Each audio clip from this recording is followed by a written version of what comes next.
जय माता दी, जय माँ अम्बे। दोस्तों, नवरात्रि पर हम जानेंगे कि संपूर्ण फल के लिए महाअष्टमी महानवमी पर कौन सी विधि से करें कन्या पूजन, और साथ में जानेंगे शुभ मुहूर्त के बारे में। दोस्तों, सबसे पहले हम जानेंगे अष्टमी नवमी का विशेष महत्व। कुंडली विश्लेषक डॉक्टर अनीस व्यास के अनुसार सनातन धर्म के लोगों के लिए नवरात्रि के हर दिन का खास महत्व है।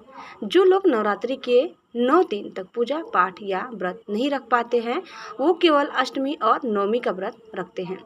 नवरात्रि के पर्व का समापन नवमी के दिन पूजा पाठ और कन्या पूजन के बाद होता है। दोस्तों, धार्मिक मान्यता के अनुसार जो लोग इन दोनों तिथि के दिन सच्चे मन से पूजा पाठ करते हैं, उन्हें माँ दुर्गा की विशेष कृपा प्राप्त होती है।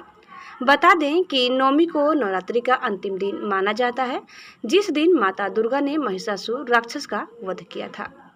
दोस्तों, अब हम जानेंगे कब है अष्टमी और नवमी। तो भविष्य वक्ता डॉक्टर अनीस व्यास ने बताया कि वैदिक पंचांग के अनुसार इस साल शारदीय नवरात्रि की अष्टमी तिथि का आरंभ 10 अक्टूबर को दोपहर 12:31 से हो रहा है, जिसका समापन अगले दिन 11 अक्टूबर 2024 को दोपहर 12:06 पर होगा। अष्टमी तिथि के समाप्त होते ही नवमी तिथि शुरू हो जाएगी, जिसका समापन 12 अक्टूबर को सुबह 10:57 पर होगा। उदया तिथि के आधार पर इस बार अष्टमी और नवमी तिथि का व्रत 11 अक्टूबर 2024 को एक दिन ही रखा जाएगा। इस आधार पर महाअष्टमी और महानवमी तिथि शुक्रवार 11 अक्टूबर 2024 को है और इसी दिन कन्या पूजन होगा। अब हम जानेंगे कन्या पूजन का शुभ मुहूर्त। डॉक्टर व्यास के अनुसार महाअष्टमी पर कन्या पूजन 11 अक्टूबर को सुबह 7:47 से लेकर 10:41 तक कर सकते हैं। इसके बाद दोपहर 12:08 से लेकर 1:35 तक कन्या पूजन कर सकते हैं। आइए अब हम जानते हैं कन्या पूजन विधि के बारे में।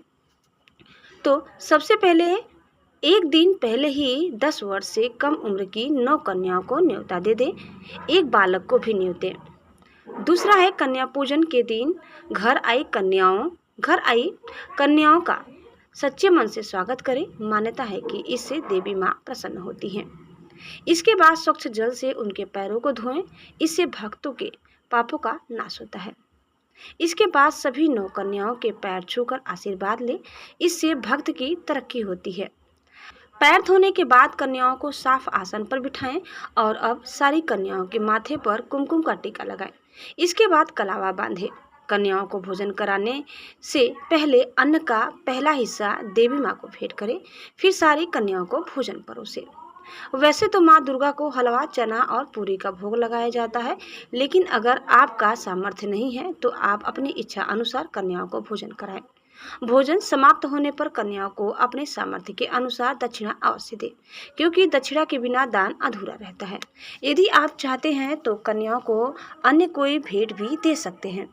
अंत में कन्याओं के जाते समय पैर छूकर उनका आशीर्वाद लें और देवी माँ को ध्यान करते हुए कन्या भोज के समय हुई किसी भी भूल के लिए क्षमा मांगे। ऐसा करने से देवी माँ प्रसन्न होती हैं और भक्तों के सभी कष्ट दूर होते हैं। दोस्तों, इस प्रकार वीडियो यही समाप्त होता है। उम्मीद करते हैं कि आपको हमारी आज की यह वीडियो जरूर पसंद आई होगी। कैसी लगी कमेंट करके बताइए। चैनल में नए हैं तो प्लीज़ लाइक, शेयर और सब्सक्राइब करना न भूलें। धन्यवाद। जय माता दी, जय माँ दुर्गे, जय माँ भवानी।